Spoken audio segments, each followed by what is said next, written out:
Would you look at the camera when you're talking about Headspace then? Or is that just a bit too uncomfortable? No, it's gonna. I mean, I like where you're going, but if we were going to do that, we'd have to reshoot the entire and thing. And then you just have like these swirly background of like circles to like Yeah. put people in a trance of like Headspace. Go to Headspace, go to Headspace. I'm Maanasa, I'm 24. I've just finished my last year of medical school and I volunteer at Headspace Bentleigh.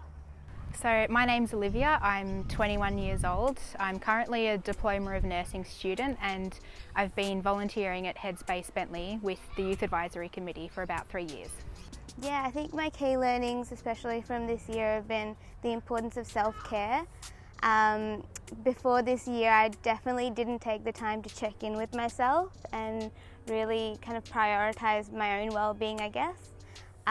For me this year, that's been like trying to get in enough exercise, making sure I'm like connecting with my friends, and really kind of acknowledging that if I'm not taking the time to look after myself, then I'm not really going to give the best of me to everyone else around me.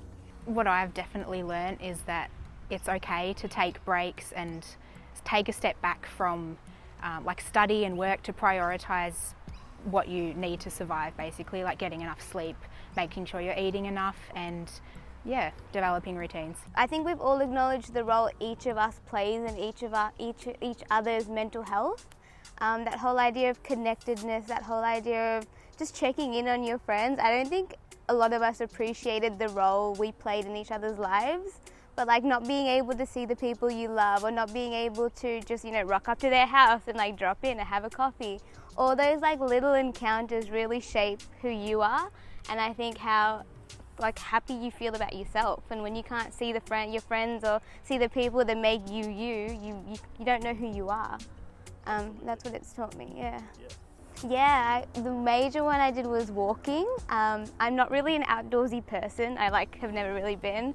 But when we were like forced to be inside and that hour was like your one time out of the house to exercise, I was like, yes, I will walk. Definitely. So I had a lot more time to develop routines, especially in regards to staying active. Like I started running as one of my hobbies during quarantine, and that was really important because I would look forward to that. And I found that like massively rewarding and like super good for my mental clarity. And it's something I think I'm going to continue to do as like my mindfulness practice. I found it to be like really therapeutic. Yeah, I guess like especially at this time of year, that's the elephant in the room. Everyone knows that it's like ATAR season. I think before checking with friends about ATAR results, it's important to take a step back and really ask yourself why you're checking in with your friends about your ATAR results. That might sound a bit mean, but acknowledge like why you want to check in with your friends about their ATAR results. I know it can sometimes be in the back of your mind, you're sort of not consciously but always like subconsciously comparing yourself to your friends. To be mindful of the fact that some people might not want to disclose their actual result. I think an easy way to kind of approach it is be like, hey, I know ATARs came out, I'm happy to talk about it if you want to, but if you don't want to talk about it, that's cool too, and there's other things we can talk about. But it's always handy to be able to check in and say, how are you feeling about your result? If they got the results they wanted, I think that's okay. Because your ATAR's not the only thing about you. There's tons of other cool things about you and tons of other things you can talk about as well. So I guess signposting it to your friends is the first thing I would say to try and do. I guess thinking back to year 12, I was definitely disappointed with what I got.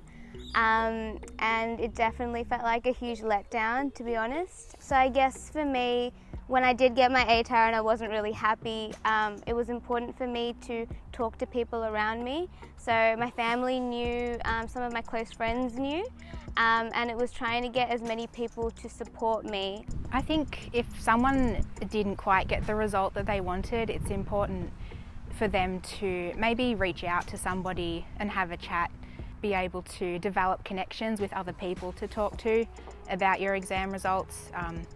that I think like it's important to just acknowledge the disappointment, but don't let it ruin your life or dictate who you think you can be. And I think it's about doing the research, so whether that be with your family or going to the uni open days, they always have that second one after ATAR results come out, because they know like not everyone's going to get the right ATAR, so everyone's prepared for that to happen. I had to do a different undergraduate degree rather than what I wanted to do initially to get into postgraduate medicine instead of undergrad. So it took me longer, but the end destination is the same. There are a million other ways to get to wherever you want to get to, whether that's like a job or a uni degree, and it might take you a little bit longer, or you might have to jump through some hoops, but that journey that you go on to get to that end destination is often a lot more rewarding. And I think you learn things about yourself, you meet people, and who you become at the end of that is amazing, and it's so worth what you have to go through to get there. My highlights from volunteering with Headspace Bentleigh. For me, like personally, it's been a privilege to be part of Headspace. I've grown up in Bentleigh my whole life, and it is really empowering for me to know that there's a lot of young people and a lot of people in general that are so passionate about smashing the stigma around mental health. It makes me really optimistic to know that people in my community are so supported and so I guess encouraged to really have those tough conversations. We have amazing volunteering opportunities, we have amazing people that are working on really, really cool projects, and it's just an amazing community to be a part of. Cool, that's okay. I saw you and I was like, ooh. In this really beautiful, eloquent statement. Just like, Was he really? NANI? Too good. Okay, well, we can still work with that. Started volunteering straight out of year 12, I think. I think over the last 3 years from volunteering with Headspace Bentleigh, it's definitely been sort of a safe space to be able to explore some of the experiences you'd get in a paid job, such as like being on interview panels to interview psychologists and social workers that want to work at Headspace. It's good to get that work experience sort of in a safe space as well, and because all the other people on the youth advisory committee are young people with lived experience, yeah, we get to learn from other people as well. I love those golf claps. Golf claps.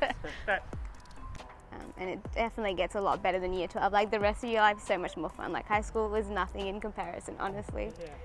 I've had so much more fun out of high school than I had like in high school.